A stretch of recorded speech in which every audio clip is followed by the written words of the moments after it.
La parole du sacrement de confirmation est-elle soit marquée de l'Esprit Saint, le don de Dieu? Alors, d'abord, il faut dire ceci. Tout sacrement a une matière. En l'occurrence, pour la confirmation, c'est le Saint-Crème. Et ce Saint-Crème est accompagné de deux gestes. L'imposition des mains, qui signifie la descente du Saint-Esprit, et l'onction par le Saint-Crème, qui signifie, je dirais, cette plénitude qui fait un adulte, un athlète dans la foi. Mais tout ça doit être accompagné d'une parole qui signifie le geste posé. En effet, ces deux gestes-là sont aussi conférés dans d'autres sacrements, comme par exemple l'ordination sacerdotale, dans pratiquement tous les sacrements où une certaine perfection est accomplie. C'est aussi le cas de gestes qui accompagnent le baptême, parfois. En conséquence, il faut qu'une parole signifie ce qui est réalisé. C'est important. Et là, en l'occurrence, le Christ n'a pas donné de parole pour ce sacrement.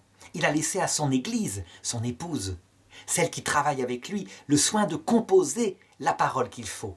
Donc il y a eu au cours de l'histoire de l'Église plusieurs sortes de paroles, mais toutes, en gros, consistaient à dire que la plénitude de l'Esprit Saint venait dans le confirmant, pour faire de lui un adulte dans la foi et dans la charité.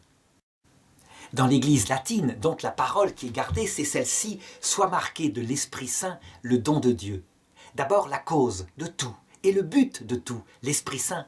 C'est la personne de Dieu qui réalise tout cela, donc qui donne la grâce qui va aider celui qui l'aime, qui va vers lui, qui vient vers lui, donc le confirmant à devenir un adulte dans la foi. C'est important que ce soit signifié, soit marqué. Pourquoi? Parce que ce sacrement-là va mettre dans l'intelligence pratique de celui qui est confirmé, la certitude qu'il a reçue, une force de Dieu qui ne le quittera pas, s'il s'en sert évidemment, je dirais comme il le faut, comme un adulte. Cette marque est un caractère et donc la confirmation ne sera jamais réitérée.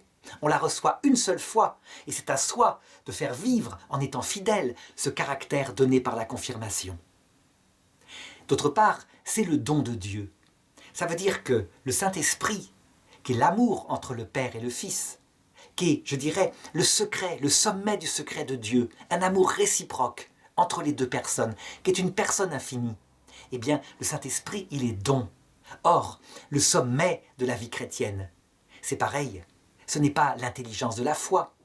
Ce n'est pas le fait, je dirais, d'avoir des charismes. La plénitude de la vie chrétienne, c'est la charité.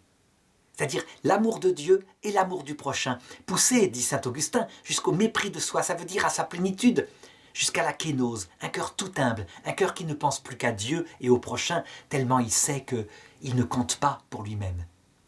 Eh bien, pour le signifier, cette parole, cette définition de l'Esprit Saint dans le fait qu'il est le don de Dieu, va être prononcée. Et c'est parfaitement adapté au sacrement de confirmation. Si la confirmation donnait une force, par exemple, pour faire la guerre au nom de l'Évangile, pour conquérir des terres, alors on aurait dit, soit marqué du Saint-Esprit, le conquérant pour Dieu. Et ce n'est pas ça qui se passe.